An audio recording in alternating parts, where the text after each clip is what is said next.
আসসালামু আলাইকুম সবাইকে। আশা করি সবাই অনেক ভালো আছেন।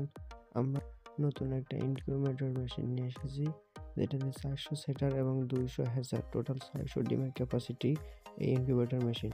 তো পরবর্তী ধাপ অনুযায়ী আমরা আমাদের মেশিনের ট্রেতে আমরা যে ডিমগুলো কিনে নিয়ে আসছিলাম সেই ডিমগুলো সুন্দরভাবে সাজিয়ে দিচ্ছিলাম এবং ডিমগুলো দেখে দিচ্ছিলাম ডিমের গায়ে কোনো ময়লা আছে নাকি, এবং ডিমের নিচের চোখা অংশটা নিচের দিকে দিতে হবে সেই বিষয়টা খেয়াল করে আমরা নিচের দিকে দিচ্ছিলাম। আমিও আমার এক বন্ধু মিলে দুইজন সুন্দরভাবে ডিমগুলো সাজানোর চেষ্টা করতেছিলাম।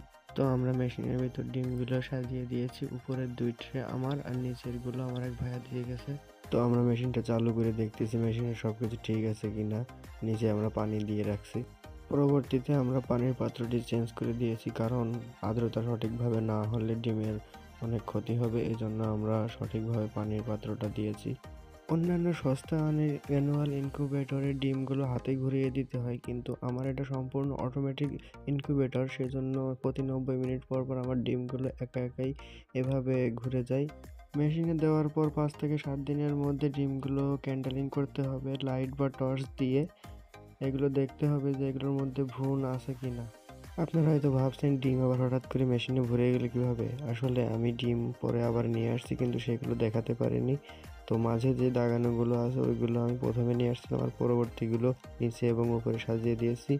প্রথমে আনছিলাম 110 পিস, পরবর্তীতে আরো 250 পিস নিয়ে আসছি।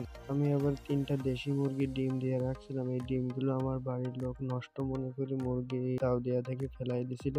তো আমি আবার ওইগুলো দিয়ে রাখছিলাম। এখন দেখি এগুলো থেকে বাচ্চা ফুটে বের হচ্ছে আস্তে আস্তে।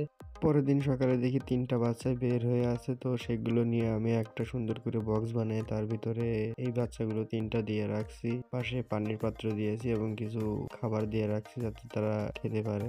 18 তারিখে যখন আমি ডিমগুলো উপর থেকে নিচে নামিয়ে দিই, তারপরে আস্তে আস্তে বাচ্চাগুলো ফোটা শুরু হয়েছিল। আস্তে আস্তে অনেকগুলো বাচ্চা ফুটে গেছে। তো সবাই দোয়া করবেন, আর যাদের বাচ্চা লাগবে তারা ইনবক্সে যোগাযোগ করবেন। বলে রাখা ভালো, 110টা ডিমের মধ্যে আমার 105টা ডিম ভালো ছিল, আর 5-6টা ডিম আমার ভেঙে গিয়েছিল। টোটাল 99টা ডিমের মধ্যে আমার 90টা বাচ্চা উঠে গেছে, আলহামদুলিল্লাহ। তো সবাই দোয়া করবেন। আসসালামু আলাইকুম।